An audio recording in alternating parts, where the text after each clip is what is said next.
Good afternoon, everyone. Welcome to all of you.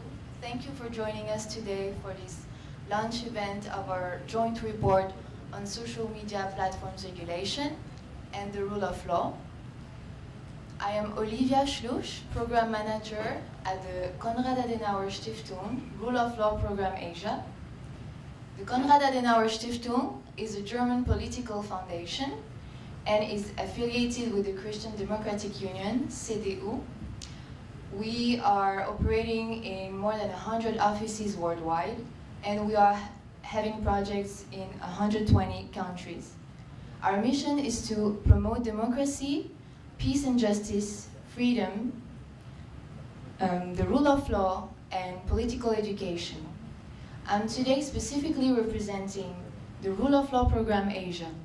We are based in Singapore, and we were founded in 2005. We are one of the 5 regional programs worldwide. Our work focuses on constitutional law, independence of the judiciary, human rights, tech law, AI ethics, and state modernization. Now, I would like to extend my heartfelt gratitude to all the authors and research assistants who have contributed to this report. From NLUD, National Law University Delhi, LIRNEasia from Sri Lanka, and the School of Law BRAC University from Bangladesh. They have contributed their expertise and research findings for this report. They were dedicated to shed light on the key findings on social media platforms regulation. So we are thrilled to finally be able to launch this report here in Sri Lanka. And this report examines the critical intersection between social media platforms regulation and the rule of law. It highlights how social media platforms impact national security and human rights. It identifies challenges such as internet shutdowns and content control. The report underscores the importance of promoting accountability, transparency, and inclusivity in regulating social media platforms. This topic is indeed important for us at the Rule of Law Program Asia, as we have to promote democratic values and the human rights. We recognize that social media platforms wield immense influence in shaping public discourse.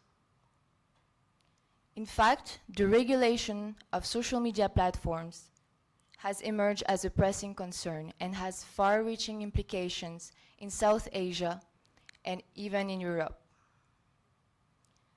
So we hope to stimulate informed debate and empower stakeholders to navigate through this topic. The topic of social media platforms regulation is not merely of academic interest. It is an imperative for our collective action and attention. The authors will have the opportunity to share their findings, and the panel discussion will bring more and diverse perspective on the issues at stake. So many thanks to our esteemed panelists and our moderator to have accepted our invitation. I am sure that it will enrich the dialogue and give us a better understanding of the subject matter. To wrap up, I want to thank the LIRNEasia team for their exceptional support in organizing this event. The program agenda and the speakers' bios are available via the QR codes on the wall, and translation is available if needed. So I will now give the floor to Nalaka, who's a science writer and a media analyst. He will be the moderator for today's panel discussion. Thank you.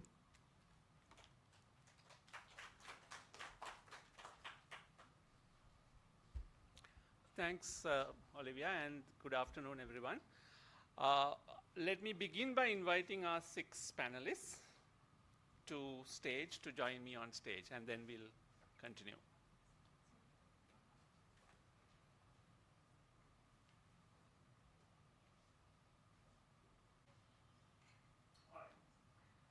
Thank you,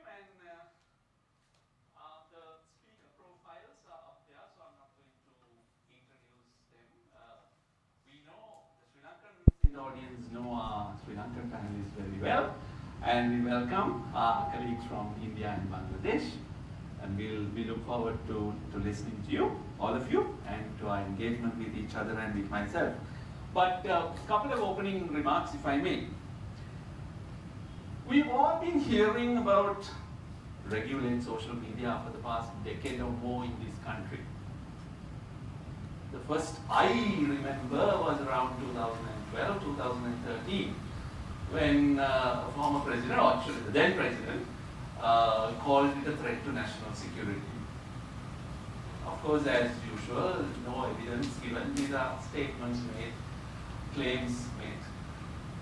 But what is interesting is that disparate, very different groups have been making this call in the dozen or so years since. And this includes predictably the politicians, but also others like clergymen from all our different faiths, like certain, not all, but some academics and artists, and also some self-appointed guardians of culture. So they are all very different reasons, they all seem to be calling for social media regulation. Even those who don't understand what the hell this is about. But to be fair, the case for accountability on the part of global tech companies that operate these platforms, that has been lacking. And they haven't done enough. And in fact, they have been negligent in some cases, very, very well-known instances in all our countries. So what that leads us to is the governments are stepping into that void. So the companies, they are more interested in amassing user base and advertising and other revenue.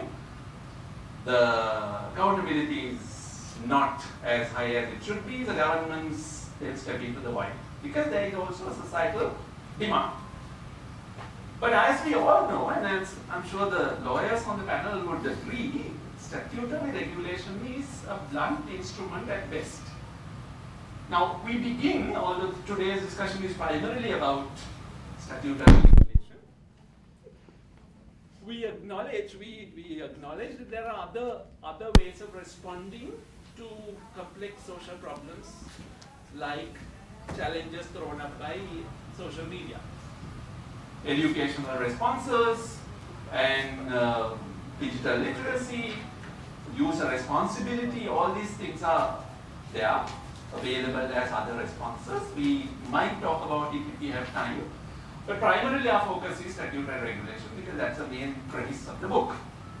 And in talking about it, from a non-legal perspective, I see three main elements in this whole matter of social media regulation. Three moving parts.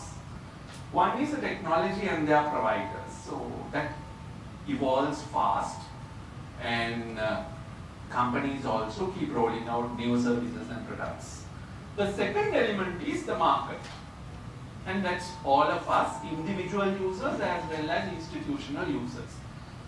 We also, by and large, move along, adapt, and adopt fairly quickly.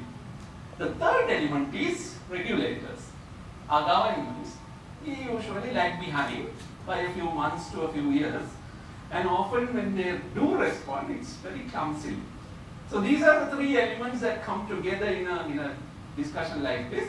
So the technology and its providers, the market, all of us, and the regulators. So that's explored in some detail in the book. Now, given the speeds and scales at which things move, researchers, and I'm sure the three country researchers would agree, researchers are challenged to study this kind of phenomenon. And you've done it. And yet, always when you document, there is a risk of the book being outdated even when you release it. To some extent, as I had a preview copy a few days ago. I think that's happened even to this book. It's inevitable. That's the nature of this game. But still, it's very important that research is done. It's still very important that dispassionate analysis happen, like this book presents. Because to me, as a reader and an interested person, it gives me two handles. One is to try and understand the trends in social media regulation, both here and in our South Asian region. The other one is to compare and contrast how we in Sri Lanka are doing with our neighboring countries. Now, some things are similar, other things are a bit different. Even though by and large our challenges, the global tech platforms and the challenges we are responding to as individual countries are more or less the same. Okay, so that's all I'll say for now. This is our plan. First, we are going to invite the three country presentations to be summed up by the principal authors. Then I'll moderate a discussion, a conversation with all six of our panelists for the next 30-40 minutes, after which we'll engage you, the audience, for which again we'll have 10 or 15 minutes, and if there is more interest, more interesting questions, we could go on a bit longer. So that's what we'll do, but for us to get started, we are having it in Colombo. Let's hear about the Sri Lanka study. Helani, 5 minutes, each country presentation, no PowerPoints. Each country findings, highlights to be shared in 5 minutes, and we'll begin with you. We'll move to Bangladesh, Saimum, and then we'll come to India, Tavishi. And then we'll open up the wider conversation. Thank you. Am I audible? Not on the mic. Right, thank you, Nalaka. I just want to say that I am not the principal author, but the report from the start to the publication has taken 4 years, that I'm the only one left standing inside the organization. Others do outside work, others have gone off for PhDs. This is the only reason I'm here. And that exactly addresses the issue of outdatedness, because we were also writing it at a time of hot activity in this field, right? For years we haven't had much. Anyway, so when we started in 2019, there was actually no law specifically, like in some other countries, about online content moderation and so on. We didn't have rules around this, so we just started, but we know online content is being governed and regulated and moderated in some ways. So we said, how is it happening? And we looked at 3 specific events throughout the lifetime of this thing, which is to say, we started with the April 2019 Easter Sunday attacks, the COVID-19 pandemic somewhere in the middle, and then the economic crisis-driven protests of April 2022. And we see content, social media was regulated, and when we say regulated, we mean very broadly, right? I mean, regulation is not just the act of a body ordering somebody, it's about how different actors behave, given the laws, norms, architectures, design principles of platforms, all kinds of things impact how people act and how content works and is shared and flows. So we saw 3 broad categories. First is the takedown of content by the platform itself. That has happened. We saw around Easter Sunday 2019, Facebook removed posts, Tamil content by Zaran Hashim. We saw YouTube taking it down because it violated not any national law, but the community guidelines or the platform rules. So we could say that's a good thing. The problem there is it took this attack and the public outcry for it to happen. So perhaps their eye was not on the ball at that time, but somehow the outcry made them take it down. So clearly there were some lapses. If it violated community guidelines, it should not have been there in the first place. The second type of activity is the blocking of apps or websites or content. Now that is, so for example, Easter Sunday attacks, there were 3 rounds of blocking. In the economic crisis 2022, there was 1. And then, platforms, social media platforms, apps are blocked.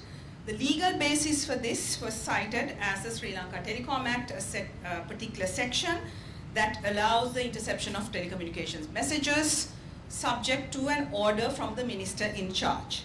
The minister in charge can give such orders in the event of, I think, sort of public emergencies is the phrase that's used. So, again, we can say, fine, procedure was supposedly followed because that was the claim that was made. Then RTI, I think from #generation goes, and they say, yes, we got an order, but we can't release it for national security. So it's not very transparent. What was the public emergency that was being addressed? So even if we admit that it was needed, I think we can be a lot more transparent about the use of that to block content. But I would say the bigger problem with that type of order is that it was relatively ineffective. Most people went online anyway, right? Including some of the policymakers while the ban was on, right? So forget the transparency part, but that happened. The third, I think, is the more problematic one, which is arresting people using a range of really existing laws, right? Now, I'm not a lawyer, but we came across like actual events of the ICCPR being used, Computer Crime Act, Prevention of Terrorism Act, Quarantine Act during COVID-19, the Penal Code, and so on and so forth, the police ordinance and so on, right? So, what is this good or bad? Well, there are, sort of we can look at it in different ways. One is on who is it applied and on what content. On who is it applied and what content, it's interesting, we seem to have these extremes. Actually, let's say terrorist-related content which should be taken down, people are arrested for posting or sharing.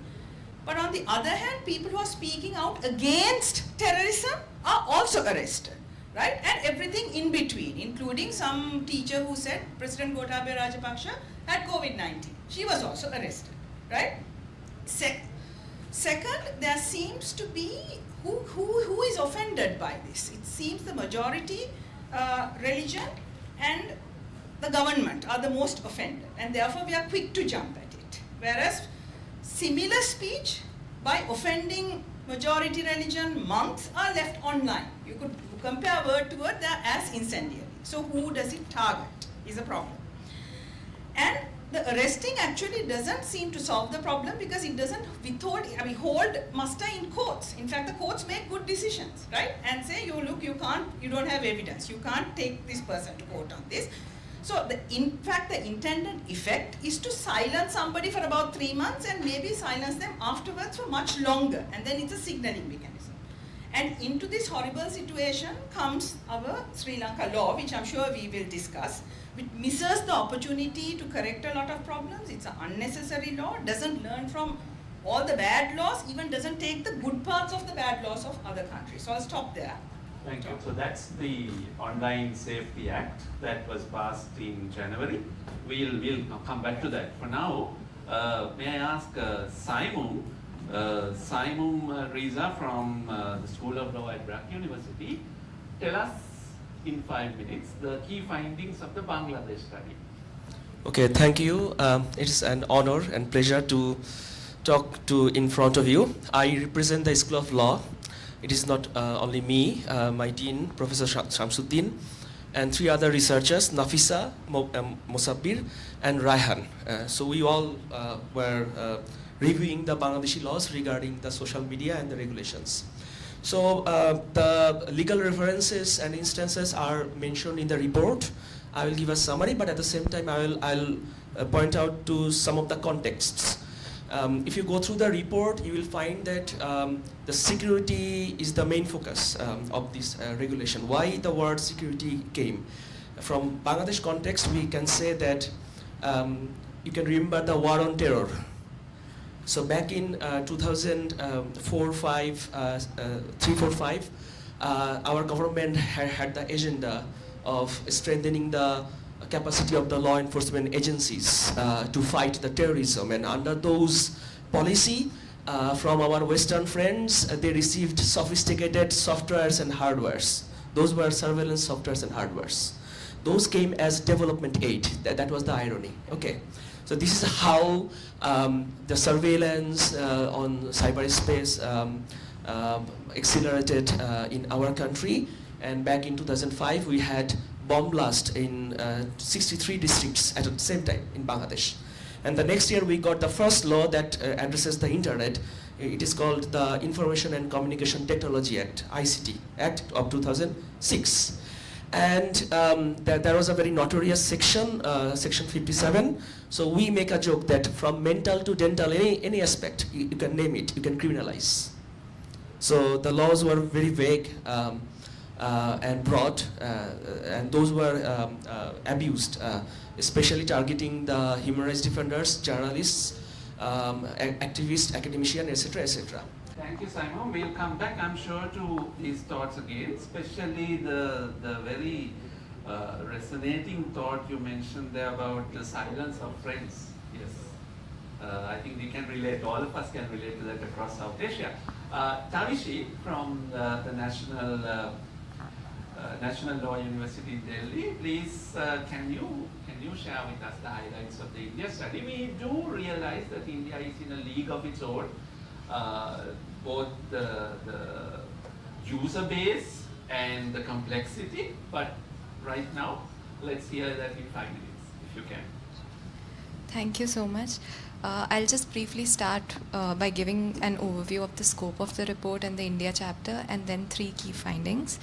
So in this report, as Helani mentioned, we looked at social media regulation broadly. So we look at how social media platforms are operated and governed, as well as how they are used and accessed. So we look at intermediary liability laws that are directed at social media platforms. We also look at laws that are directed at other intermediaries like internet service providers. And we also look at speech laws that are directed at users, for instance, penal laws or specialized speech laws, online speech laws that are directed at users. So combination of all these 3 laws directed at different stakeholders leads to the state in some way, directly or indirectly, regulating or controlling the online information ecosystem. And through this regulation of the online information ecosystem, it has far-reaching implications on freedom of expression, on democracy. And that is where the rule of law component of the report comes in, because since in a way the state is regulating the online information ecosystem, it is very important that principles of rule of law, like separation of power, like procedural and legal transparency, fairness in application, equality of application, all of them are implemented. For India, we briefly, I'll describe what are the key mechanisms that we've covered in the report.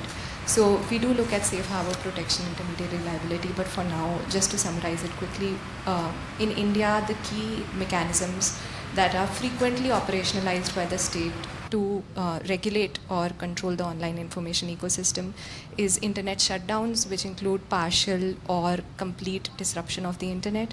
Then there are blocking specific pieces of content via executive order. There's law enforcement access to user information for the purpose of investigation, or there's also proactive monitoring of social media data to build intelligence. We also have the criminalization of online speech, as both Saimum and Helani mentioned.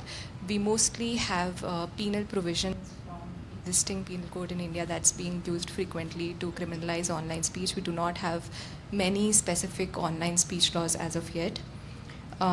Then in India, something that's very interesting that's come up recently is there's an amendment to the intermediary guidelines in India, and there is a proposition to have a state-backed fact-check unit, which basically it provides the central government can notify a fact-checking unit, and the fact-checking unit can identify false or misleading information pertaining to the business of the central government. And the intermediaries or social media platforms are requested to make all reasonable efforts to take down or remove that information. This has been stayed by the Supreme Court currently, and it's under the case is pending.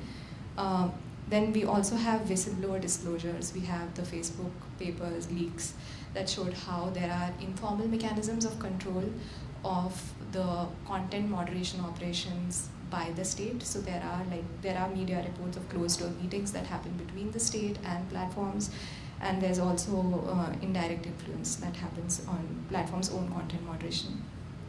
So through the analysis of legal provisions and case studies, we found, as both Helani and Saimum mentioned, in India too, state security imperatives often define how information is controlled, how information ecosystem is controlled and governed. And as we all sitting here know that this has real risks for human rights, and it has real risks for free speech and privacy, because whenever the question of national security is brought, it represents an existential threat to the state or the society, and it generally becomes a way in which the state can look over the due process considerations that generally happen in other democratic deliberations or other rules. So sorry, I'll just very quickly summarize that these state security exceptions have been used in India to curb information flow during public protests, to curb dissent of the government or powerful actors. There were internet shutdowns, localized internet shutdowns during Citizenship Amendment Act protests, farmer protests. There have been content takedown requests by the government to the intermediaries, which are confidential, by the way, to take down content that has dissenting opinion on whatever government law or policies in place, even during the pandemic. Tweets that were critical of the government's handling of pandemic were taken down by the government through intermediary notices. And this brings me to the final point, that we see that there's huge executive discretion and lack of transparency in state action. We see there is no ex-ante judicial authorization for blocking orders, for interception orders, for internet shutdowns. There are some procedural safeguards, and the law and judiciary are developing. It's in a state of flux, and we have like new judgments like the Advocacy judgment, which puts in place certain procedural safeguards for things like shutdown, but in practice, we see that there's still a lot of opacity around state action in India. And this overbroad and vague state security exemptions, as Saimum mentioned, is also seen in India.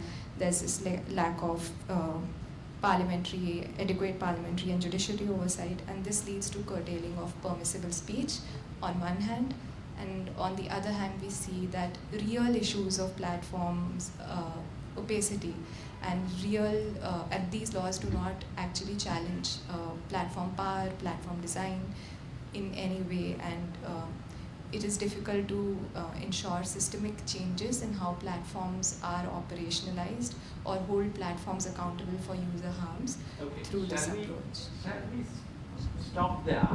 Park that thought, we'll come back to it as the discussion continues.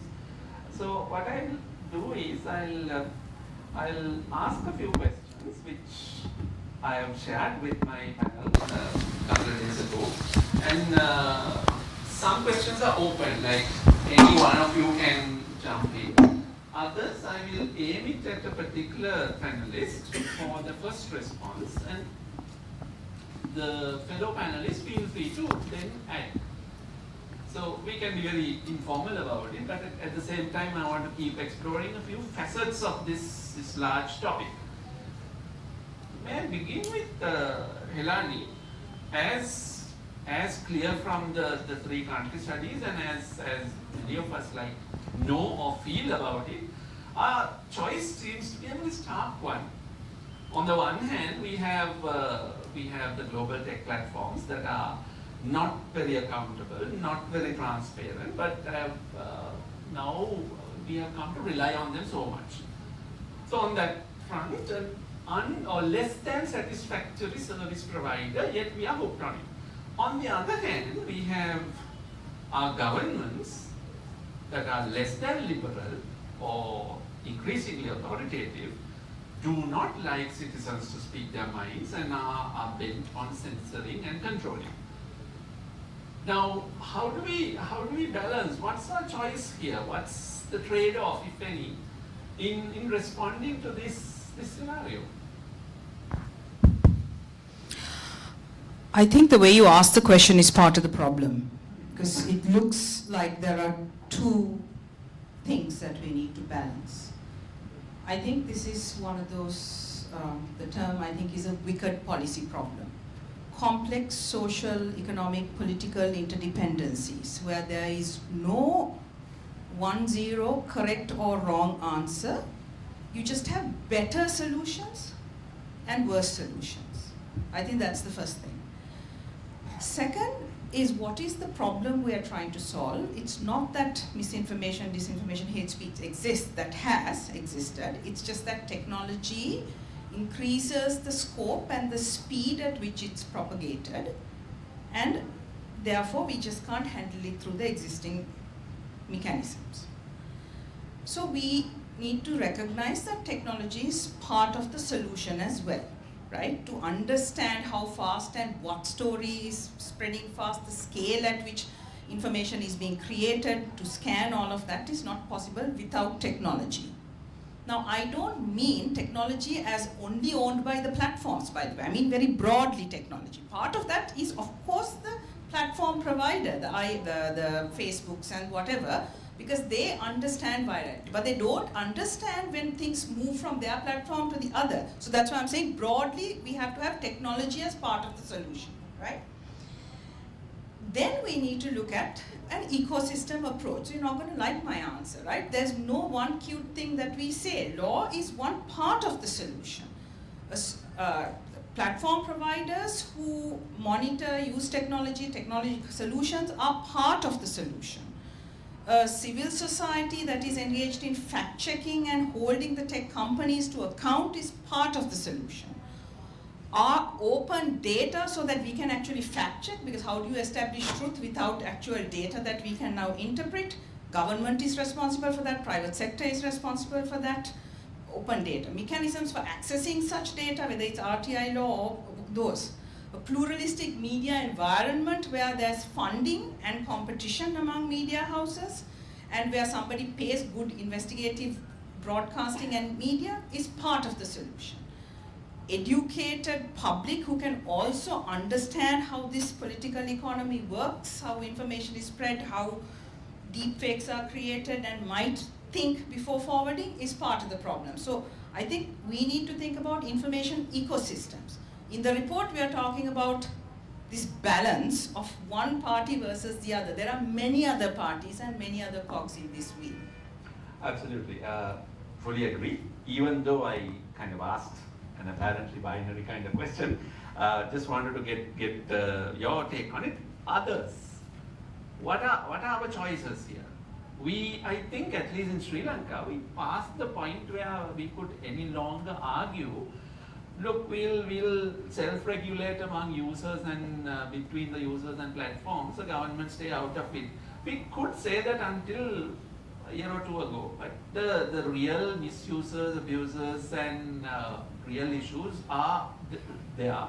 They are increasing in frequency and intensity, so we can't just say, look, the government stay out of it, we'll somehow manage this. I think we passed that point. And in that context, and perhaps in Bangladesh and India also, maybe that point has been reached or about to be reached or passed. What do we do? Anyone? Just a quick answer. I think out of the box, if I think, I'm a bit skeptical about the word balancing, because it's not about like versus A versus B, it's about the context.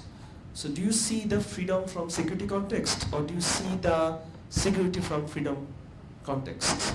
That could be one thing, because if I put it in binary situation, I believe that we are also recognizing the legitimacy of repression through the security as well. Rather than, it can be said, rephrasing that way, to facilitate your freedom, we need to put some reasonable restriction.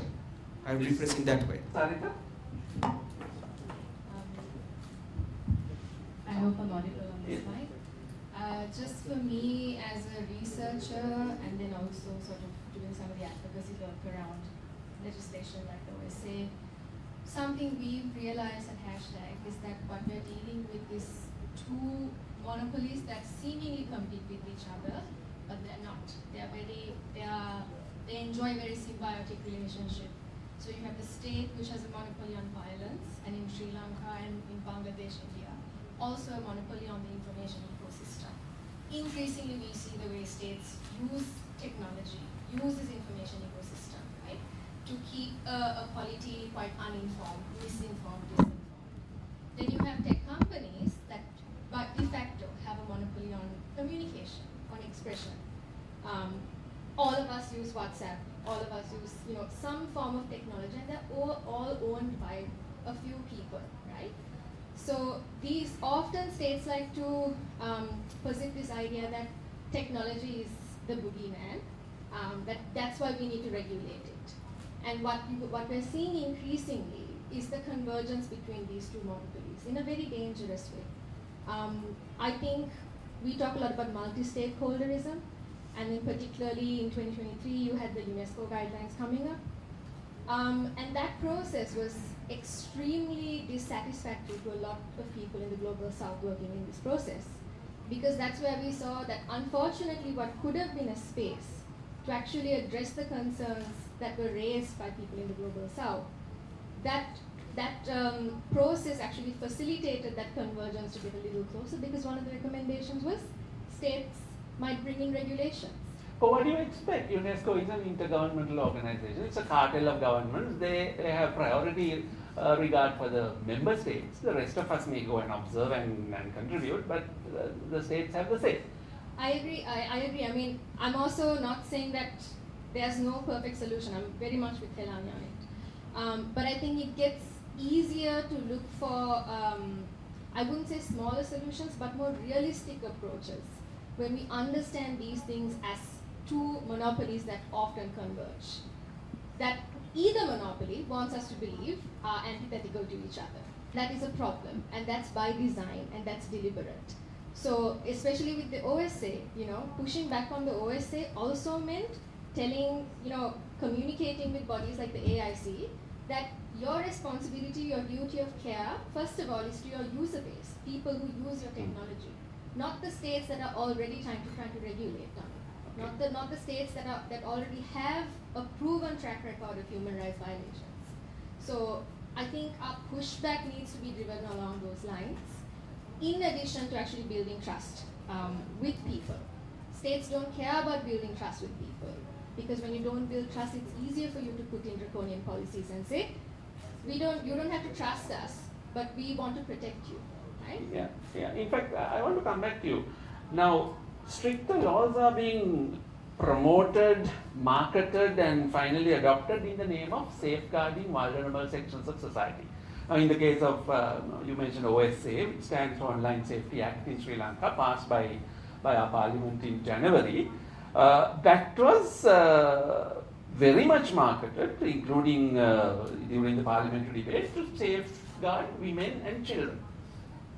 Now, on the face of it, it looks a very noble intention, but do we know enough about the harms and their scale? Is it a question of too much hype and too little data? Where is the evidence base rigorously gathered and analyzed? And if this evidence base is not there, is it not hasty to just use generalizations like safeguarding women and children to push forward the draconian legislation? So I think I'll start with that last part and go back to protection. When you think of evidence, Nalaka, when you think of data, so one of the things hashtag does is actually gathering evidence, right? That's why we, like as an organization, we follow an evidence-based approach. The problem, however, is twofold. One is the government, they collect data, but they do not make any meaning of it. So every year there'll be a news bulletin saying 20,000 cases of harassment online against women reported. But we don't know anything else beyond that number, right?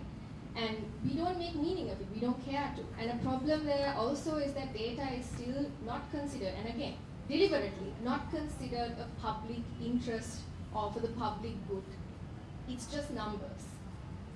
So it's not for the lack of data, it's for the lack of using that data, making, trying to get meaning out of it. But that's research, that's the role of researchers. That's the role of researchers, yeah. Right? And we don't have a lot of, state-led research on online gender, like online violence. And even if there is, again, they're not seen as a public interest initiative. You don't see the Ministry of Public Security doing research on online gender-based violence. They will tout numbers from SL Cert, saying there were 20,000 cases. Which brings me to my second point on protection. This thing of protecting women and children was often touted by the government in the case of bringing in the Online Safety Act. I'm not going to deny that the most affected groups of online violence are women and children in Sri Lanka. But the problem with the term protection, and I think a lot of civil society organizations have also said this for years, that we need stricter laws to protect women and children. But what is protection in Sri Lanka when a woman or a child cannot actually go to a police station to report a case, right? What is protection when your class, race, ethnicity, religion, language are still barriers to actually seeking protection from the authorities that are duty bound to provide it, right? Yeah. So then that's a question of what are we really protecting and who are we really protecting? And the second part is, I think we really need to move away from this word of protection. We really kind of made it worse for ourselves in demanding more protection. Because when we demand more protection, we essentially give the state a free-for-all, and we move away from building trust and safety, which is what we need. For women and children, especially, these people they want to protect, what's required is safety, right? The requirement is people feel safe online. Blocking social media, blocking apps, giving broad investigative powers to look at private data, none of these things make people feel safe. Whether or not you've done anything wrong, that's why we call it the chilling effect, right? Yeah. Nothing has to happen for you to feel afraid and unsafe. Right. So I think stricter laws are definitely not the solution. We are probably all in agreement of that. I think more so than the word strict, if we are thinking of lawmaking, I really think the focus should be on making meaning of the data that's available, which is how you build people-centric policies, safety-centric policies. How do we build policies and institutions that people can trust? Thank you. Let me ask our friends from Bangladesh and India, is the evidence base available, sufficiently rigorous for governments to formulate policies and laws in both India and Bangladesh? Quick answer.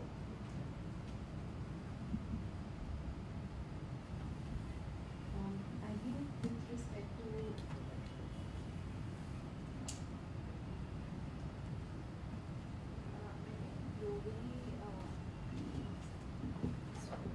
Is that one? Yes. So I think globally there is a paucity of data to understand how harms operate on platforms. So there is, even for women and children and beyond that, even hate speech or disinformation, we do not have sufficient data to understand how harms actually affect different vulnerable communities, or how they are magnified or they are amplified by recommender systems, etc. on platforms. So I think there is this global demand for now researcher access to platform data for public interest research.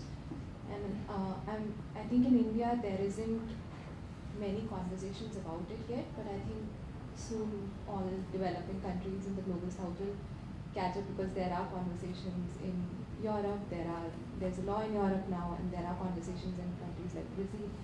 So hopefully we can have more data. Okay. Saimum, did you have something to? The data is not sufficient. Even the collected data, these are scattered. Sometimes the data could be really interesting because it's all about interpreting the data.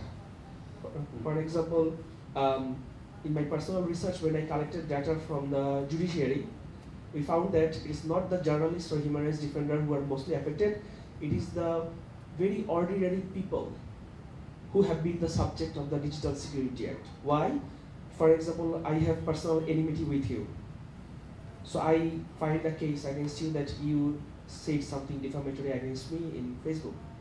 But the real issue is regarding the land dispute, let's say. So it becomes a tool of harassment, really. Yeah, tool of And harassment. settling grudges. Okay, thanks. Helani, you wanted to say something? Yeah, I just wanted to come in, your lovely framing of either or, and I think, if you take children and child pornography, technology take something else, take copyright. Technology is used all the time to automatically detect copyright violations on platforms. You get automatic notifications, right? So the platforms can do something. But what is the limit of that? If you look at the UK law, the big uproar was end-to-end encrypted, like WhatsApp type things where the intermediary doesn't know what the content is. They are potentially likely to have to now moderate that, let's say, child porn images at the point of uploading or sharing. That means you have to break encryption. Then the regulator comes and says, no, there'll be technology. And the company says, well, not at the moment. Tell me when the technology comes. So anyway, they're taking this approach. So technology is part of the solution, but it hits the limit when it comes to, for example, end-to-end encrypted platforms, which can't scan what is being posted. So on the law side, you need capacity. If you look at huge child pornography rings that come down in the world, it's consistent international police action and investigation that go after these criminals, right? So technology is only a part of it. It is the law and enforcement of it and coordination. On the data side, I think the important part, therefore, is to have a regime where data comes out. So like transparency reporting that is mandated for platforms in some companies, where Google has to report what are the orders or requests people sent me to take down content, under what categories, what did I do with it. So at least every 2 years, someone else can go take a look at that data and say, is the trend downwards? Are we over-moderating? Are we under-moderating? There's some data and the rules say that the data has to come out. And that's part of the problem.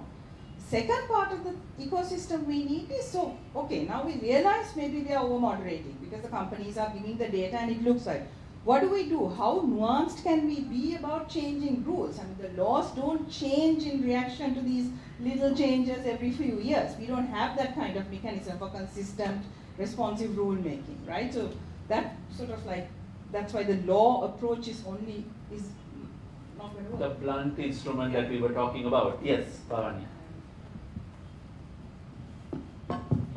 Sana. So first of all, I just wanted to, I'm listening to all the comments, and I think this whole notion that we rely on the law as the answer is the problem here, at least in Sri Lanka and South Asia, that the law is going to be able to respond to various situations is kind of the go-to. And I use it in terms of what's happening now with the conversations around the ETA and the whole national security rhetoric, but around the OSCE as well, when some of us were trying to push back, this whole notion, as you quite rightly said, was, oh, we need this law for protection. But I think it's also very important when we were trying to raise awareness among some of the members of parliament, there was very limited understanding. There was only one clause in the OSA, or the bill at that time, which even referred to children. But this whole proposed law was sold, and this whole PR mechanism was, it's a protection tool. So I think we need to also question, what are the marketing strategies or PR strategies used when a very all-powerful government in collusion with others are trying to ram through this?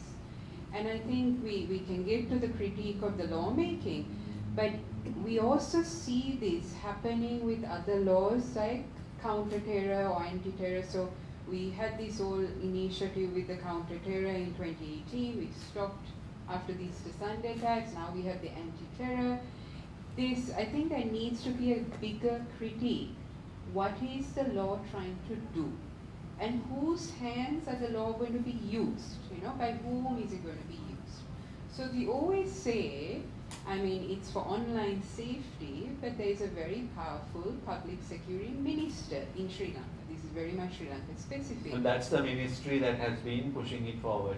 Not the Ministry of Law, not the Ministry of Justice, not the Ministry of Media, or the Ministry of Technology. So police minister basically who pushes. So the actors, the process, the intentions, all of this. So, we may have the best evidence, but it's a process of drafting, it's how it's going to be sold, then who is going to implement it. And this, I guess, will go into the lawmaking, but it's also about you can't fix a bad law when it happens. It's so hard. So, you know, I think that also needs to be kept in mind. And law is, we have to be so careful when it's going to be pushed through, because trying to tinker with it may actually result in a worse law, or the implementation of it can be equally problematic. So agree. I want to ask Saliya. So basically, the legislative and law enforcement response has its limits. We'll all agree on that. But at the same time, there are issues. There are genuine victims out there. They need if not protection, at least redress, relief, justice. Who makes that call? At what point? Is it the parliamentarians, is it the judges, or is it the defense establishment that arbiters, okay, this has gone on long enough, this far and no further, we draw the line here? Who makes that call in a mature, liberal society that we aspire to be? Right. So, if I come to the mature liberal society in Sri Lanka, what happens is, I think it would be the security apparatus which takes that call. So, presently it would be essentially the police. So, we say, for example, we saw the keyboard, someone who wrote the words keyboard jihad was arrested, kept in remand for 5 months. And Supreme Court has now said the arrest was illegal. But the problem is, I think, the security apparatus and the application of the law. So for that reason, when we have to understand the motive behind this legislation. So I just say this, I met 2 ministers at a function on the eve of this passing of the OSA. And one minister said, my son cannot go to the university.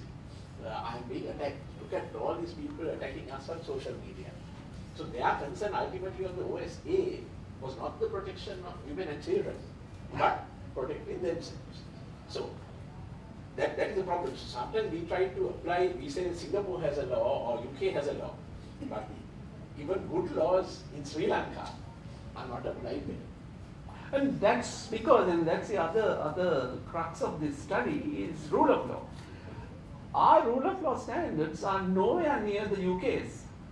So if we try to say, okay, UK has a law, South Africa has a law, or Singapore has, so why not us? Why do you oppose legislation? That conversation is missing the other key factor. Would you agree that our rule of law is very weak? We haven't really established it. Of course, I think our major problem is there. And when we see even other laws such as the Prevention of Terrorism Act, how it was used over the years, sometimes to detain people who have been who have had a private grudge with the minister, sometimes over over a relationship. We have had in one instance the Minister of National Security using detention orders to detain a famous Sri Lankan singer for several months under the PTA for what was essentially a private dispute. So this is the problem, and I think the Attorney General's Department, they come to court even when these bills are challenged. And they say, well, people can come by way of a writ or a fundamental rights action. But we know how difficult it is for a person to come to court, to get dates fixed, to pay legal fees. And we don't have a strong support mechanism for those who really would want to go into court and challenge the state authority. And even eventually, even if a case gets thrown out because there is no case or the prosecution is so weak, the harassment is irreversible. That's right. So recently, I'll just share this. We had there's an ongoing case. There was a well-known power sector person in the power sector, Dr. Irugalbandara. He had placed a Facebook post criticizing the electricity board, and then he was summoned to the CID. So of course he went into court and challenged, why am I being summoned to the criminal investigation department, and the Inspector General of Police was personally summoned and so on. But how many people can afford to go on that route? And that's a public entity, that's the monopoly electricity utility in this country. May I turn to Tavishi? Can we touch on a bit about the international norms and standards? Now, international human rights law provides some guidance on balancing citizens' rights and government's obligations. I mean, we keep coming to this thing called balancing. So our governments have signed up to and ratified these international human rights treaties and covenants. Is there sufficient safeguards in these international law framework for us to invoke? Can we, if our governments are not living up to their own commitments, can we do something? Where, for example, freedom of expression is concerned or freedom of association is concerned. I think this is a very important and a very complicated question because the enforceability of international human rights law and the domestic law is a very complicated question. I'll try to address this by looking at international rights frameworks and how they can provide guidance to domestic law in addressing the question of state overreach. But also, I think there's also this very interesting debate that's going on now. It's about how and if we can hold platforms accountable via international human rights frameworks and make platforms accountable, their own content moderation mechanisms accountable through international human rights frameworks, and whether those things are relevant and whether that will be good in the long term. So for instance, if we look at human rights frameworks against state overreach or state abuse, we know that, for instance, ICCPR, you mentioned the freedom of expression, it has a right of freedom to expression, but it also has limitations or derogations. And then there are international principles like the Syracuse principles, etc., that talk about how these limitations or derogations to national security must be applied. For instance, the limitation or exception for national security on freedom of expression should not apply when a citizen is criticizing human rights abuses of the state. But I think, as previously mentioned in the panel, it all comes down to the implementation. And although there is like international jurisprudence, which many of the courts in India also rely on, there's the question of whether the exception to the freedom of the exception to any freedom, fundamental right, is legitimate, is it legal, is it proportional and necessary. But then to make these determinations or these balancing, we need an independent judiciary, or we need, for instance, for social media platforms, maybe an independent quasi-judiciary body that makes each determinations. And here I think we come back to the question of rule of law, the question of whether we have independent institutions as well as we have procedural and legal checks and balances in place to ensure that such things happen. And I think more than this, there's also this debate, especially with the Digital Services Act in Europe. They, for the first time, bring in the question of how in Article 14 they talk about how platforms themselves must act in a proportionate manner when they are governing speech online in accordance with the terms of service. And they should they should have due safeguards for the freedom of expression of users, for the freedom of diversity in media. And this raises important questions about whether the human rights frameworks is a good framework to adopt, whether there is horizontal applicability of protection of freedom against private entities like platforms. There are also scholars who criticized relying too heavily on the human rights approach, because this places too much emphasis on procedural safeguards and grievance redressal mechanisms, which puts too much onus on individuals. And in countries like ours, where, as mentioned, we do not have people with enough economic capacity, social capital to challenge big tech or the state, putting the onus on individuals might not be very fruitful. And this also takes away our focus from powerful platforms and the larger systemic and structural issues that lead to harms.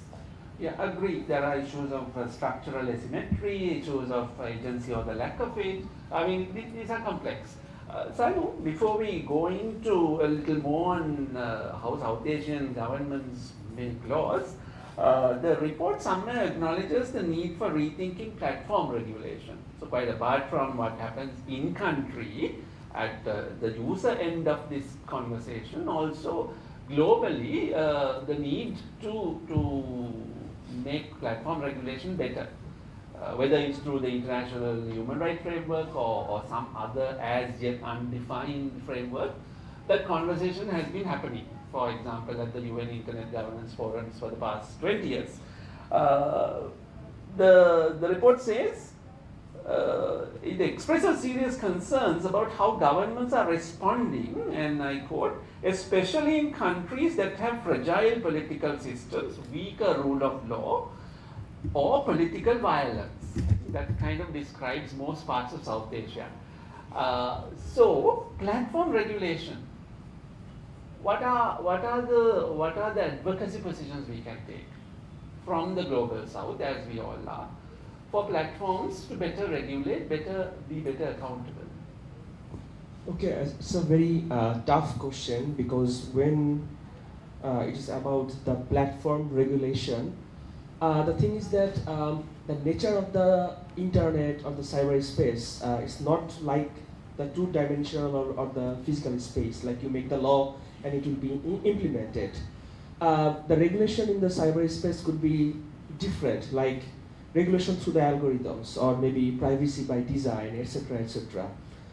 So it's not that like as a global South or as South Asia, we take the stance and the platforms will be compelled to follow that, because it's not about the law, it is about the economic influence. It is about the market monopoly. It is about the technological advantage that they have.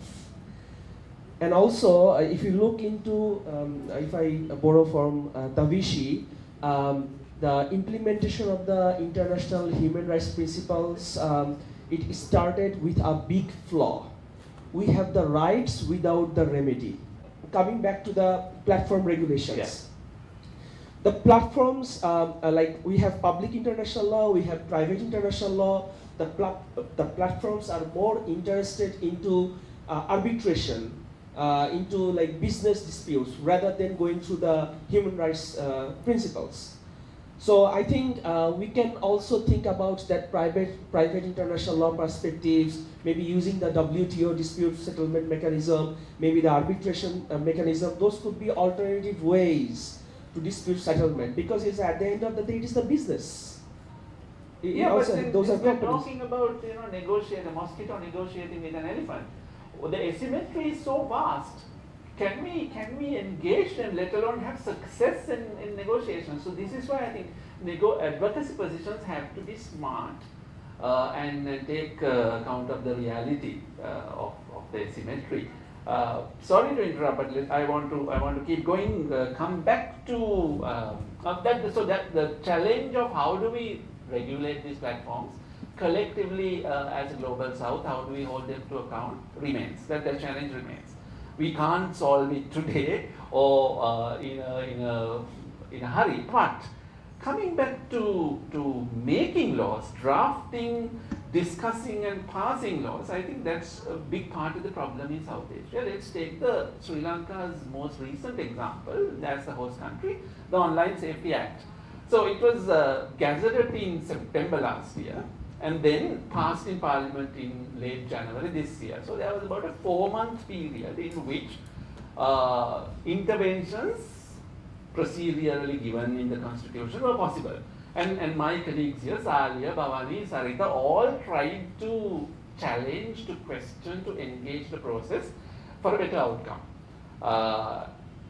With frustratingly limited success, if I may say so. But what happened? What can we learn from it? I mean, why is it opaque, non-consultative? Why is it hurried when it's very consequential? The UK Online Safety Act, on the other hand, was discussed and debated for years before it was passed.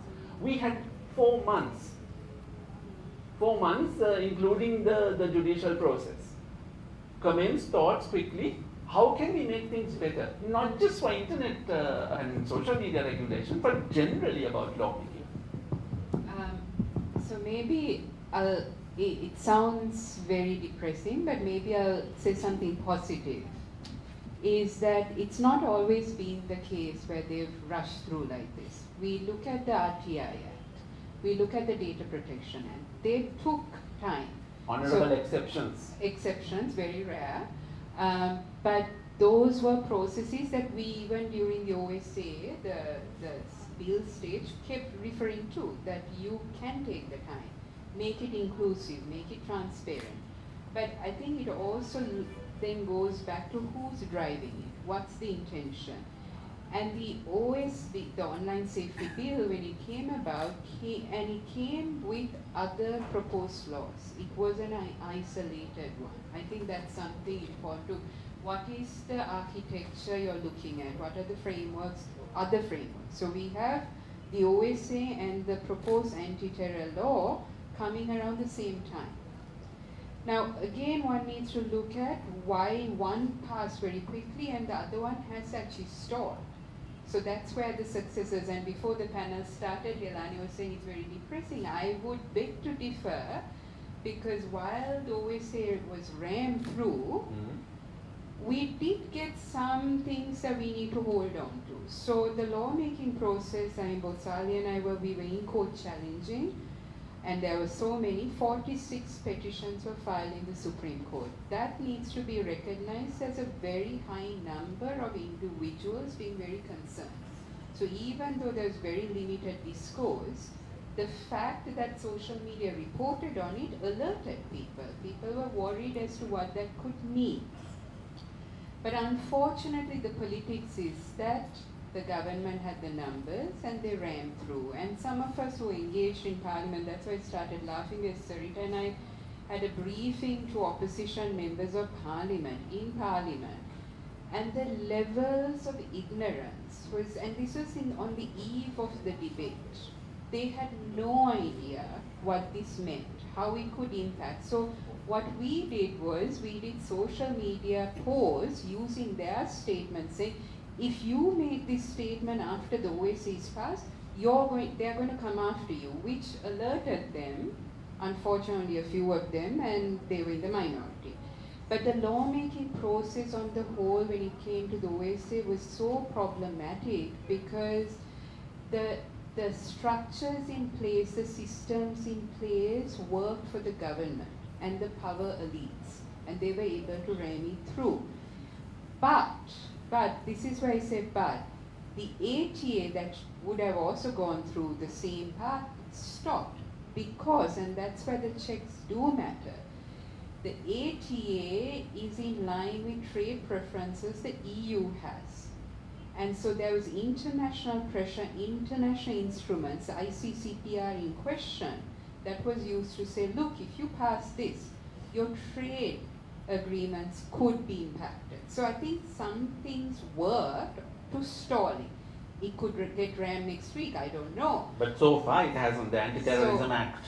Anti-Terrorism Act, that it's been paused for more than a year now in terms of the drafting and getting it through. Whereas the OSA, heavily pushed by particular members of parliament, ministers, defense establishment, was rammed through. But lessons can be learned from both. And I think that's something, the positive is that there was pushback, there was scrutiny, civil society, media, all worked. But we were all against this setup, the lawmaking process in Sri Lanka, which is very much geared for the state ramming through with very limited consultation. Saliya and Saritha, do you want to add? I just want to add this. If you look at both the OSA and the anti-terror, these are security or perceived as security laws. So when it comes to security laws, the consultation process is minimal and secretive. OSA is so secretive that the Public Security Ministry said there was this committee which came out with a report, and the committee said, no, it was not us. So it is so bad.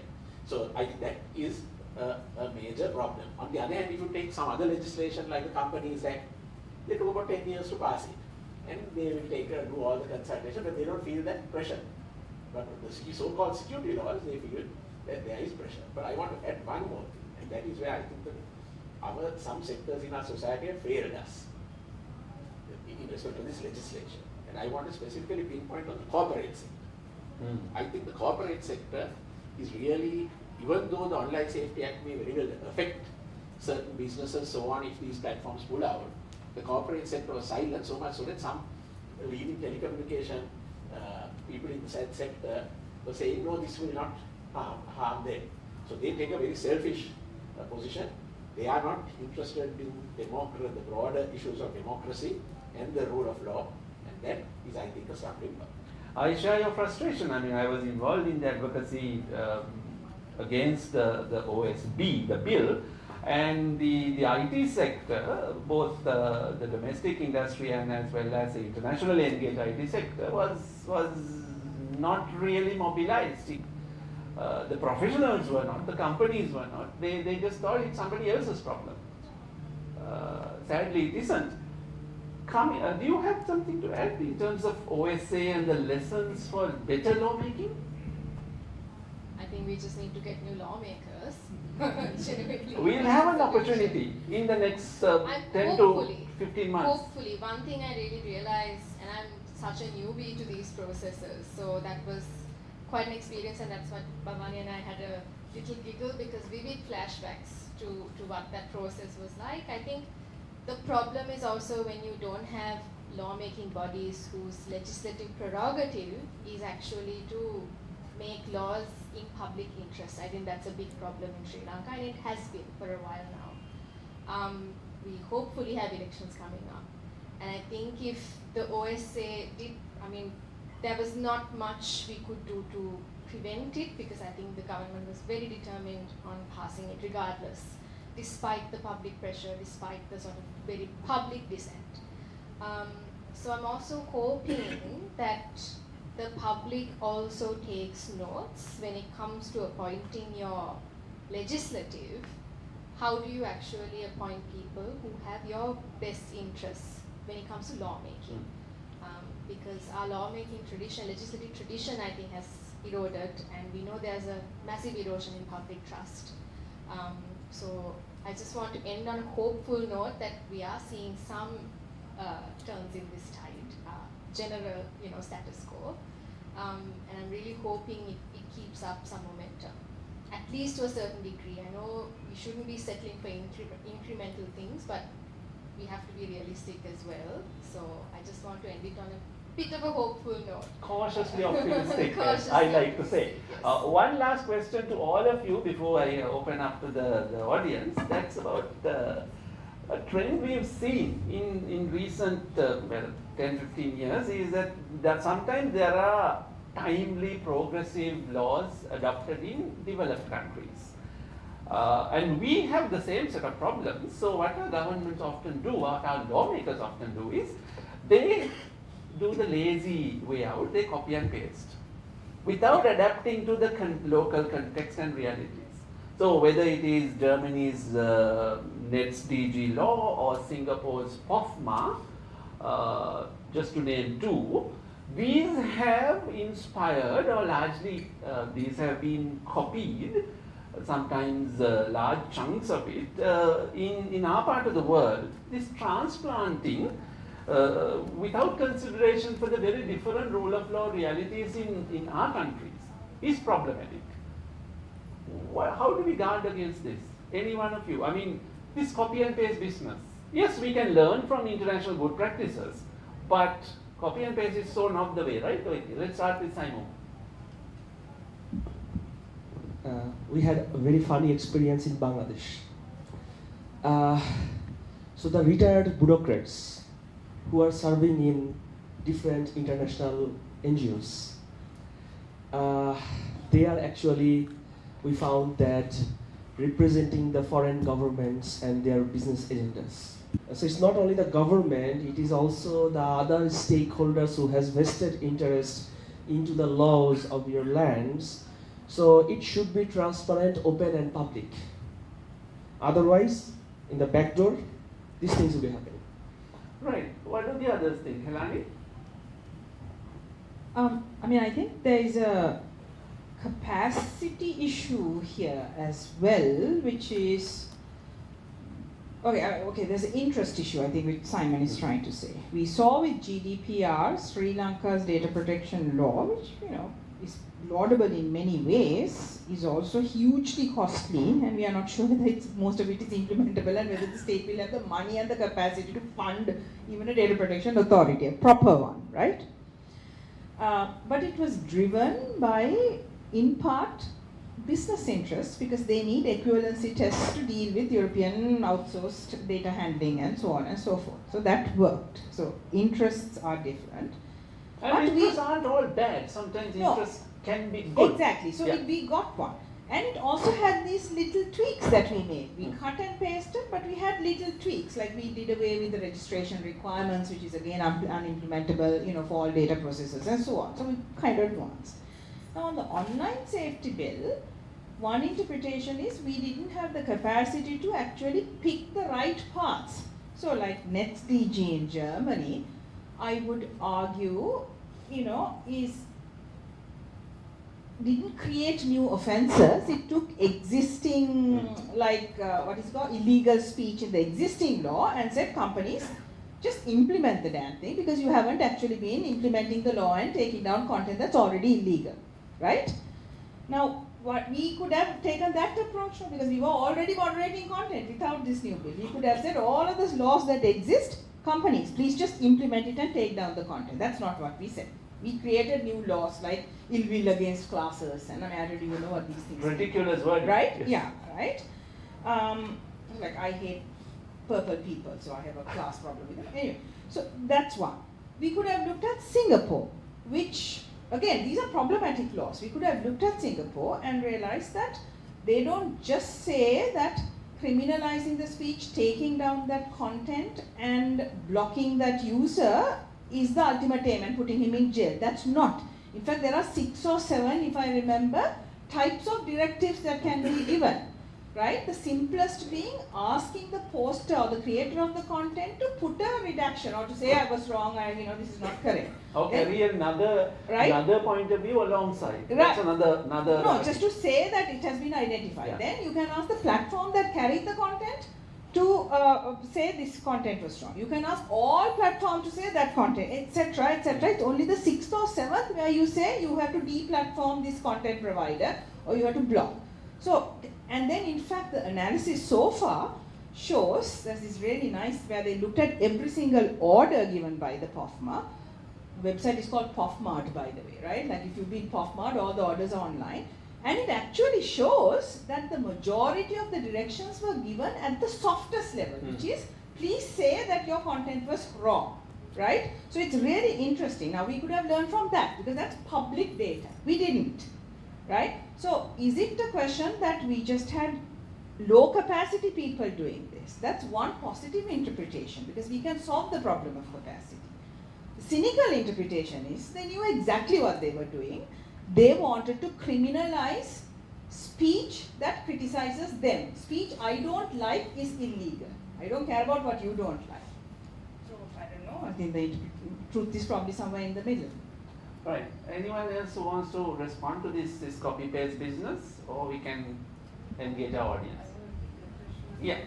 Let's take a minute. Here you are. So because it's also rule of law and lawmaking, I think it's also very important. It's come out a bit in terms of having very strong checks on a very powerful executive. And the 3 countries, we have that. We have very strong executive and executive overreach. And if you look at what are the possible checks, one is the judiciary. And I think we've seen the judiciary respond in mixed ways. But there is a setback in that what you do even if there is a good order, if it's not implemented. And I think with the determinations, one thing we could talk about is the OSA determination, I would say was not fully captured in the act. So what do you do then? But what are the checks other than the judiciary? That's the legislature. Now in the legislature we face this in terms of really just lack of awareness, interest in engaging with a very important piece of law. But another dimension is what has happened to the committee systems that should be functioning. That should be an effective check when there should be, when there are bills passed, there should be discussion. So I think we need to also, when we talk about rule of law, look at structures and systems that are in place that have over time been weakened, politicized, to serve particular purposes as well. So in terms of, because we're in this whole election mode and what do we do, it's very important to look at also and put it to candidates and parties. What is your position in terms of the rule of law, in terms of democracy, in terms of strengthening institutions, that we don't do this over and over again?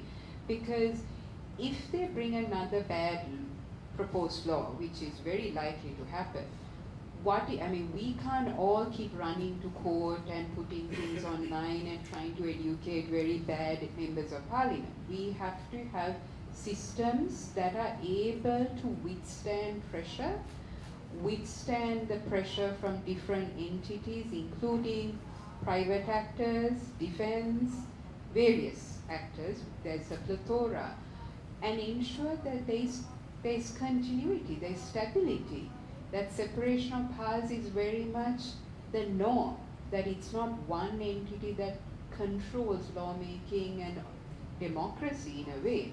So I think it's a bigger conversation that we need to think about, considering all three countries are going through all these numerous challenges. It's a structural, systemic problem. Thank you, absolutely agree. It's a systemic problem. There are no easy answers or solutions. Let's engage the audience now.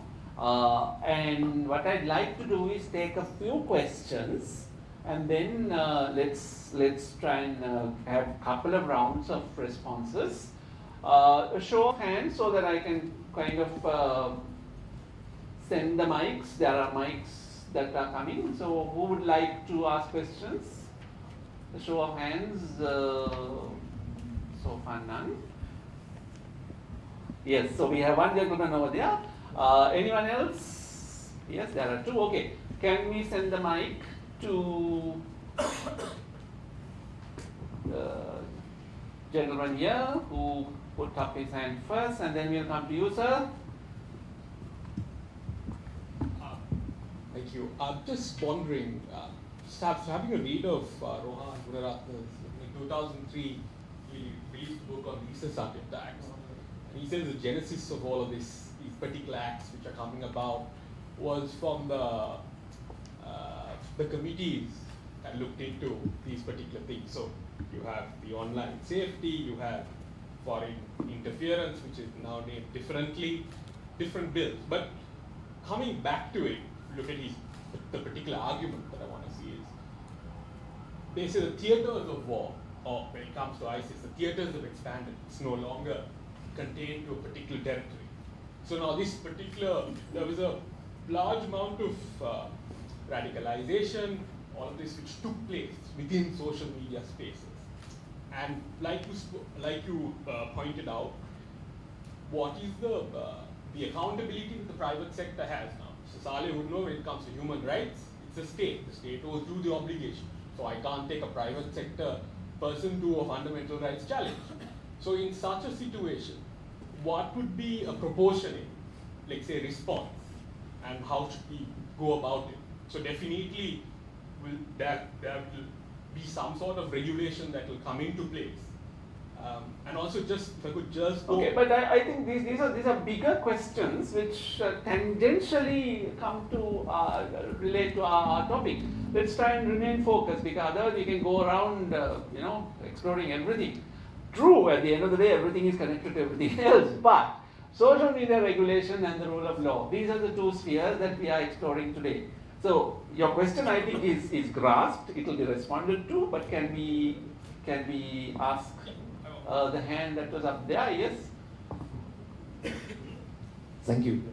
I wanted to return to the question of self-regulation, which you kind of dismissed in a comment of yours. I didn't dismiss. I said we have kind of passed that point. It's an acknowledgement of reality. Apologies then.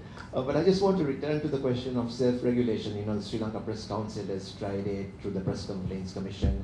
Then we have Meta and the Oversight Board and so on. As an alternative to state regulation, is this something we should be thinking a little bit more about platforms and other institutions sort of self-regulating as a sort of alternative really to state regulation? Because I think what these studies show is that state regulation certainly does not work. The other question I wanted to just ask the panel, especially on the Online Safety Act, is since we've had a few progressive decisions from the Sri Lankan courts in the last 3-4 years, is it possible at all, can you envisage a situation where, if somebody is picked up under the Act, that you might be able to actually challenge the implementation of the law, not so much the erasure of the law, but the implementation of the law, using the Bill of Rights or using other sort of legal regulations? Finally, a very quick question. I mean, was the Online Safety Act actually triggered by the impending elections? And was that really was that the catalyst as to why civil society really couldn't block this law and why it came in so That soon? last question is something we've all asked. If not for impending due elections, would there have been such haste to pass this law? We don't know. So there are 3 questions from him and 1 large question from the first gentleman. Who wants to take it? Yes, Saliya. So I'll start with Mario's last question. I don't think the online safety bill was targeting the elections. I think it is a much broader issue, that it is not just targeting the elections. So that is one. Secondly, you asked whether in the implementation of the bill, whether challenges could be raised. I think so. I think there is a lot of space. If you look at the bill, the operationalizing of it is still at the very early stages. We had 2 cases filed in the magistrate's court, relatively powerful people. Yeah, we are still awaiting the outcome of those. So I think that those challenges will go all the way to the Supreme Court. But the problem is, while you are challenging the implementation, whether it would have a chilling effect on parties. I'm of course a little optimistic. In Sri Lanka, we have seen, even with all the censorship, everything, Sri Lanka, we still have had news going around. So I am still a little optimistic, but I do think one thing the legal fraternity should do is to look how this law can be curtailed. Implementation of the law can be curtailed. Any other responses? Yes, we'll come to... Shall I quickly? Yeah. I think I would also just say, is this kind of maybe in a state where we are looking for positive areas which can respond, we keep looking to the judiciary. And I think we need to be also very careful that practically it's also who's on the bench on the day, sadly. So Mario, I think let's not be too optimistic that the judiciary, because always say determination, actually it's not a great determination. And after so many submissions were made, they actually missed certain key arguments. Similarly with the ATA determination, they missed a whole provision in terms of executive power that many of us challenge. So looking to the judiciary as the savior, one has to be careful. Because there are some very good judges, there are some very problematic judges.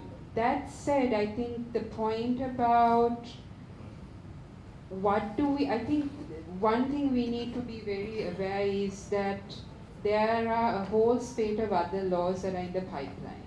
And tomorrow we've been told there's going to be new bills that are going to be tabled in Parliament around economic issues. All of these things can have a huge impact on civil liberties and the rule of law. It's not just social media. So the ATA proposed provisions can have implications on social media, civic space, all of that. The NGO proposed law, that is there, very dangerous.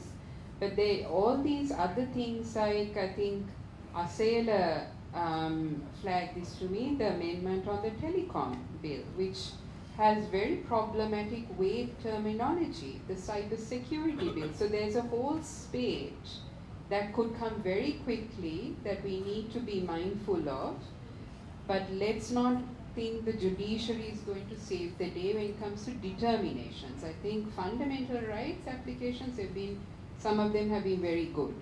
Determinations, again, comes back to lawmaking. What happens if the determination is not followed through? There's no recourse, so there is a problem. And we don't have post-enactment judicial review option in Sri Lanka, so unless it's changed at judicial review process before the bill becomes law, we are stuck with it. Helani? Yeah, I wanted to come in on the private sector self-regulation, which was broadly the approach we had, and I would argue maybe still even have, because I mean, even on the German law, really the first test for platforms is, does it violate my community guidelines in the case of Facebook or whatever platform rules. Then the second test seems to be a little unclear whether does it actually violate other existing laws. So, you know, the self-regulation codes that they had are still around and they're quite relevant. And if you look at the transparency data, they say a large amount of content that should be taken down is already identified as violating community guidelines. It's only like the last 2-3% that the actual law prevents. At least that's the case in Germany, right? So it's not a bad thing, but we know the history of it was that the codes were there and they weren't moderate. So I think codes have a real place, but with the threat of serious action by the state. Now in the case of Germany, it's I think 50 million or something, Stefan, you can tell me, which is a significant amount of money, right? So if it's not just for this one violation, if they're systematically not implementing their content policies, then they can be fined. So there has to be a serious threat if the platforms don't actually do their self-regulation codes. Now in Sri Lanka, which is how Saritha I came to contact, and Nalaka, you chaired a committee where we sat, and the big platforms from the Asian Internet Coalition wanted a self-regulatory code of conduct that platforms could sign up to. And it was broadly based on, I think, the Australia or New Zealand model and so on. And in the end, it kind of went nowhere because some of the members, the big guys, were committed, others had zero commitment. You know, politicians verbally committed. We can talk about what happened, but it went nowhere. Now, we missed that opportunity. We missed the opportunity. To have actually, to have prevented OSA from being necessary. That's right. That window closed. Yeah, and the combination of a good self-regulatory code of conduct with actual watchdog from civil society and government, that combination. Now, where is it implemented? Australia and New Zealand. And I think the evidence is a bit mixed. It's, first of all, it's very new, so we don't have enough of a track record. What there is are, like, for example, researchers posting systematically problematic content and seeing that the actors don't take it down. Right? So there is evidence that it sometimes doesn't work. Does it sometimes work? Yes, absolutely. Not against all kinds of. So I think we need a little bit more sort of data and sort of a history on to see whether that's actually implemented. Yeah, this is about industry codes of responsibility. So instead of relying on individual platforms, guidelines like Facebook's or YouTube's, they collectively commit to one code vis-a-vis one territory. In the case of Sri Lanka, we tried to get it everyone to agree on Sri Lanka, but we couldn't get enough buy-in from enough players at the tech company level. Saimum, you wanted to respond. Yeah. We still haven't responded to this radicalization online part, that question. If you want to take it on, but very briefly. But I would definitely want to respond that self-regulation part first. And okay. Then, I should warn you about the self-regulation because I would remind you about the word shadow banning. These days, what we are seeing that if you write particular words, what will be happen? Your profile will not be taken down, but maybe the reach of your post would be restricted, or maybe it will not reach that much people. Rather than if you write poetry, write about flora, fauna, etc., weather, it reach way a lot more. What is wrong with the algorithm of the tech platforms? Because when we leave the regulation to the platforms, and if you see that when you the same post, maybe 5 minutes before and after, the same post is getting 10 likes and the other post is getting like 300, 400 likes. What is wrong with that? And it's not about the only one person. The human rights activists in Bangladesh, they are consistently complaining that whenever we write anything political or anything critical, we don't get that much reach.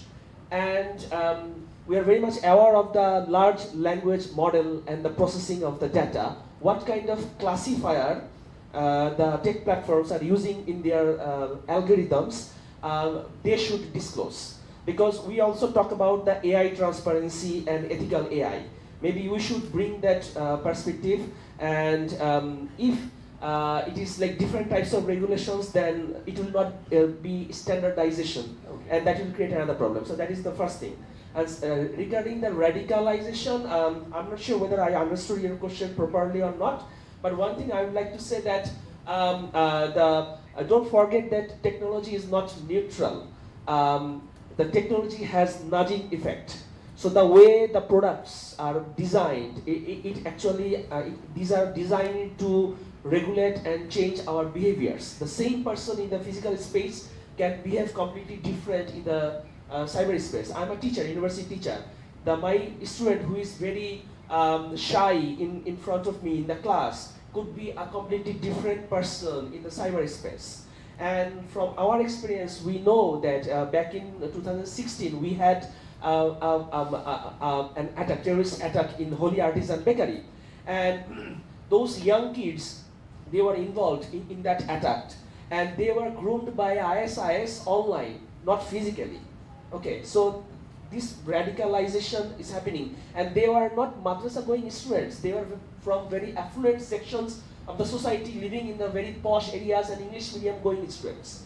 So what actually triggered them to get radicalized in online space? So so we have to consider that as well, that these tech platforms may change our behaviors, and we do not know how and to whom a person can get attracted. What we can think of rule of law, sticking to rule of law principles, while it's about content moderation and what to show to whom.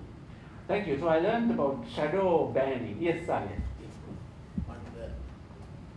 On the question of radicalization, I think we must be careful that we do not make public excuse to stifle dissent. So sometimes what is happening is people use the Easter Sunday attacks to say we should regulate the social media. But if you look actually, what is being done is not to prevent that, but to prevent a host of other freedoms, other expressions, especially those which are critical of the regime.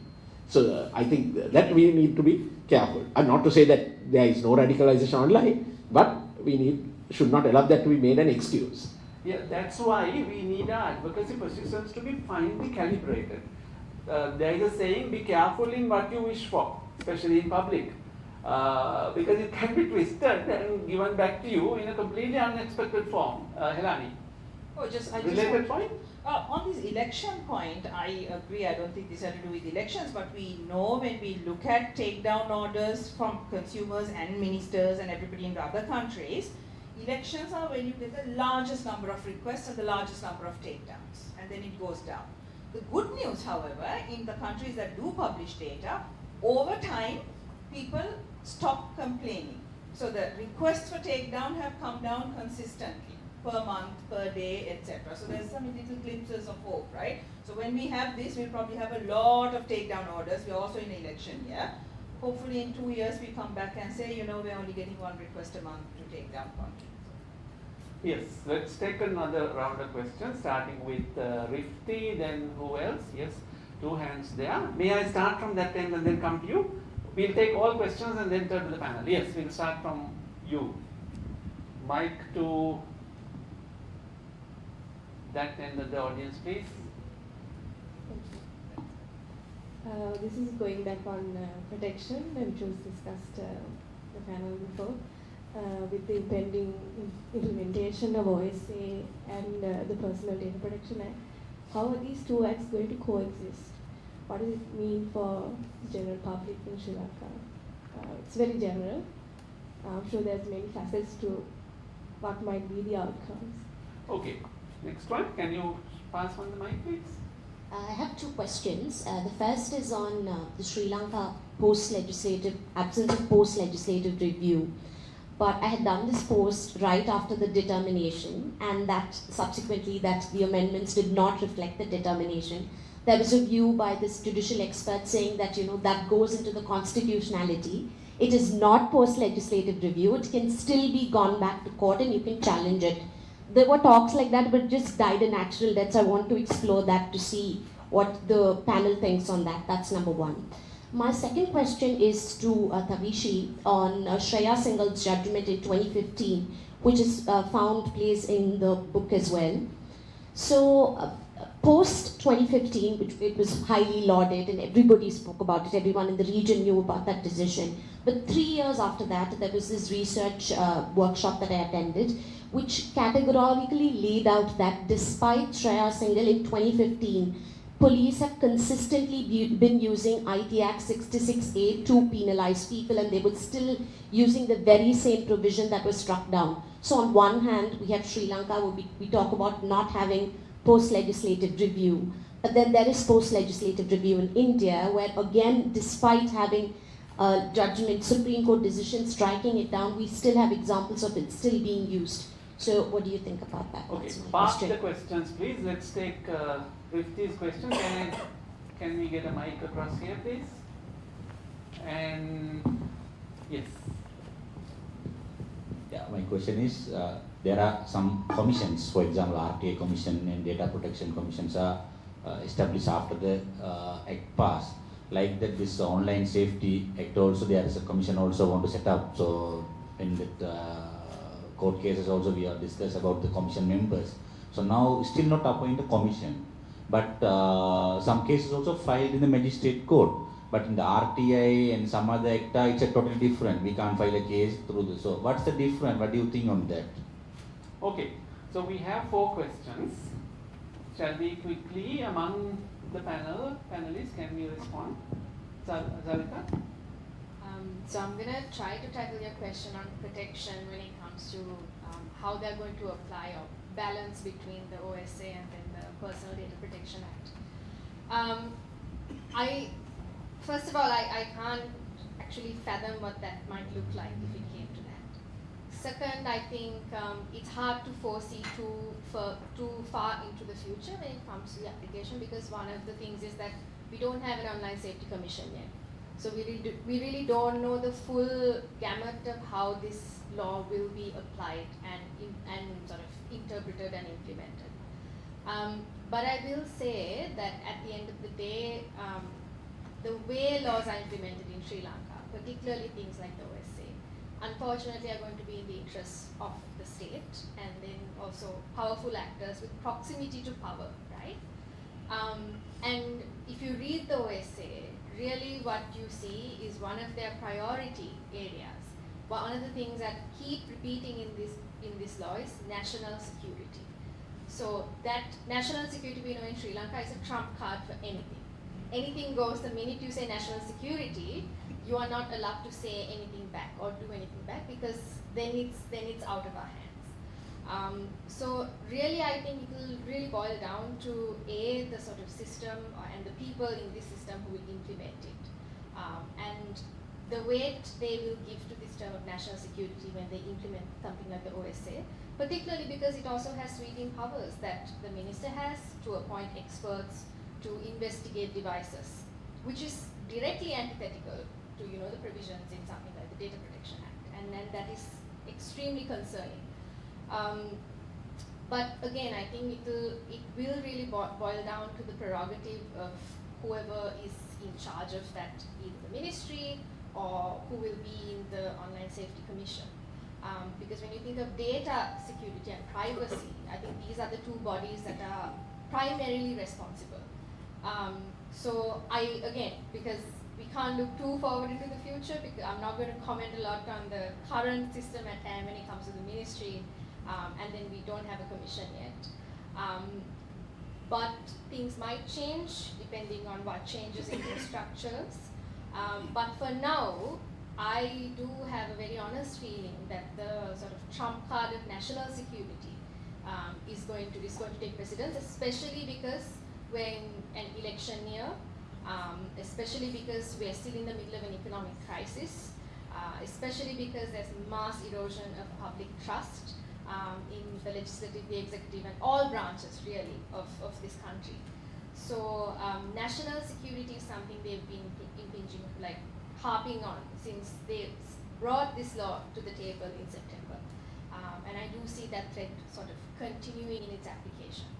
And securitization is a common factor that all three country studies have found and highlighted as being used to drive new laws as well as implementation of existing ones.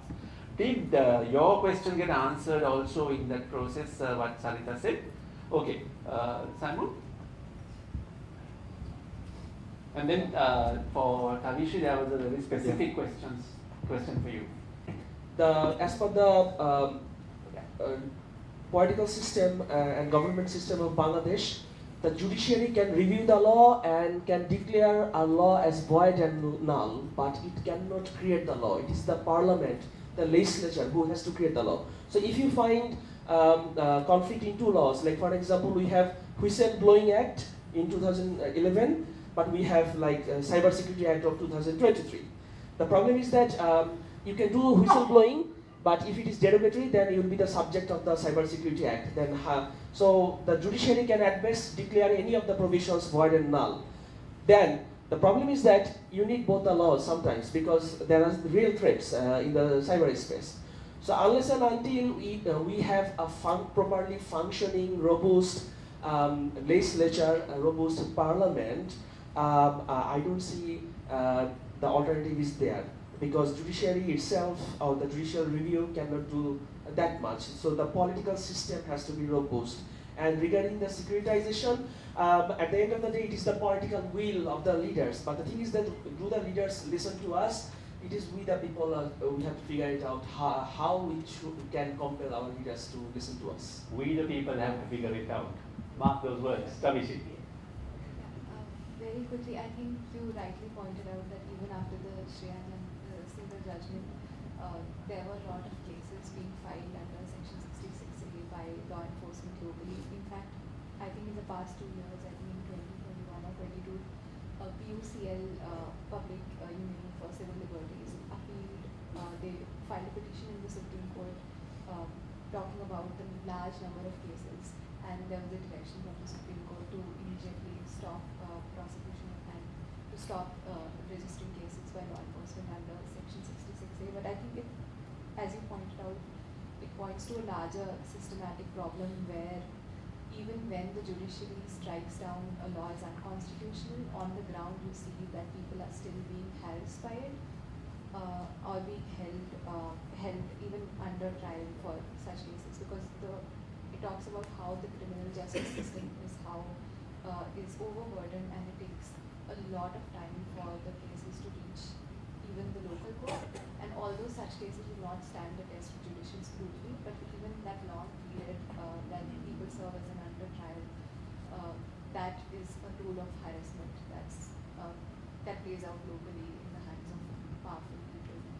So also just a very quick thing to point out that generally Section 66A is not from journalistic reports or from the experience of lawyers. It's not used individually. It's generally clubbed with one or more penal provisions. And so even if that charge is dropped, there are other penal provisions.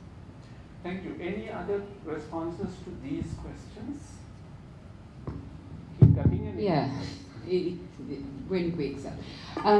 The question about post-enactment judicial review and what can be done. In the Sri Lanka case with the OSA, there were 2 cases actually filed because their point was that the determination wasn't fully followed by the legislature.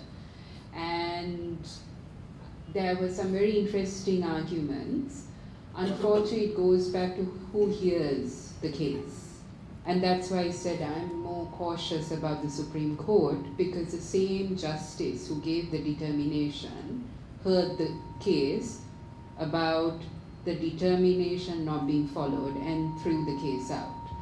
So it comes back to institutions and who's in the institutions also. I mean, we have a deep problem in terms of the erosion of the rule of law. If judges don't understand that basic concept, we're not going to be able to get judges pushing the boundaries. And I think the OSA was a very good example where the Supreme Court's not so great determination was still ignored by the legislature. And the legislature should have been held accountable. There should have been a proceeding that went into the matter, but unfortunately the judge in question didn't feel it should be done. Then your hands are tied. But I think, and I'll end with a positive note, is we are now getting more and more citizens raising the question, what happened to a bill? What did the Supreme Court do? What did the Parliament do? We didn't have that a few years ago. And I think that shows that the citizen is pushing back in different ways. More and more people are going to court. More and more people are asking questions from their members of parliament. So there is hope, and that goes back to the point Saritha made, is that we need to then ask the questions in an election year. I mean, we're going to have 2 national elections in Sri Lanka in a course of possibly 2 years. Who are we going to elect? Are they fully aware of their own responsibilities? And this is, I think, a key question, that lawmaking is so critical to the citizen and to democracy. And pushing back on the lawmaking process in terms of the legislature and the judiciary is also key, but most importantly, holding the executive accountable too. Right. Time is up. Is there a burning question that you really wanted to ask but couldn't? If so, I'll take one last question. There isn't. So we can continue our conversations over tea. Let me thank all our panelists, all 6 of you. You've been wonderfully expressive, wonderfully cooperative to me. I kept on interjecting in the public interest. Thank you very much, and thank you, audience, for your questions. And now over to Stefan to wrap up. Well, indeed, thank you very much. Good afternoon. And Nalaka, the same is true, of course, for you. Thank you very much for your insightful and engaged moderation this afternoon. And we will have the time and the means to continue our discussion and exchange over high tea in a few minutes. I know I'm the last one between now and the high tea, so I rest assured I keep it very short. But I think we've learned the international dimension of the issues and the topics underlying very clearly, and the effects that come in multiple dimensions. And that is exactly why we will take this report and play it to academics, to legal politicians in Europe. I mean, you've made a few references to, for example, the NetzDG, the German network enforcement law. And actually that, Germany tried the voluntary solution first. Did it work? No, it didn't. The platforms didn't really seem to be engaged and, coming any way into finding a solution to the problem. And we've learned that many things, and that was actually, I remember the first question, that many things are actually connected and interlinked. And Saimum, you've mentioned the refugee crisis in Bangladesh. The same is true for Germany. And actually this was the issue that triggered waves of hate speech and then the legislation we have today. So this was very much connected as a trigger for the debates we had. And Helani, your point was that there is no perfect, no 100% solution, obviously. So it's a balancing and a weighting of arguments, and this is exactly what happened in Germany. It's not a perfect solution, not at all, but at least they're trying to balance and find the grounds. And the thing is that there were fears that it's the end of free speech and that lots of harm will be done to the free society in 2017. But it was actually one of the last laws that was passed in the third term of Chancellor Angela Merkel in 2017, which is a very rare case that you do such important legislation at the very end, in the last few weeks of your term. But that demonstrates the importance of it, because the sheer amount of hate speech that was seen in Europe and Germany, especially at the time, made clear that there was an imminent need to take action. And that's why actually the legislation was passed in a cross-party coalition. So this was not just the government, this was government plus opposition, weighing the arguments actually. But the thing is, I've learned a lot listening to when you were discussing today, and I always try to weigh and balance the arguments against the German situation actually, and this shows how important it is to exchange, not amongst the jurisdictions in South Asia, but beyond. Our rule of law program is based in Singapore, so we take it from that perspective, obviously, but definitely to the European theater. There's a great interest, obviously, of what is happening in this region. For example, I remember that the GDPR was intensely discussed in India, for example, and now the Digital India Act is intensely observed by European scholars and politicians. So this goes very much both ways, and we are trying to be a platform to transport those arguments and the reasoning and the way you see it to European counterparts.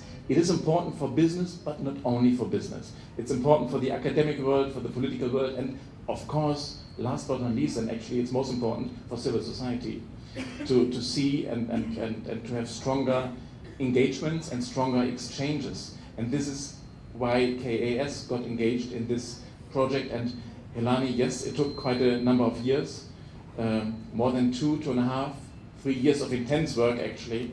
But for us as KAS, this was a very beneficial and a very precious time. So thank you very much to LIRNEasia. I mean, Helani, it was you on your side, of course, Shivanti, and representing NLUD today, Tavishi.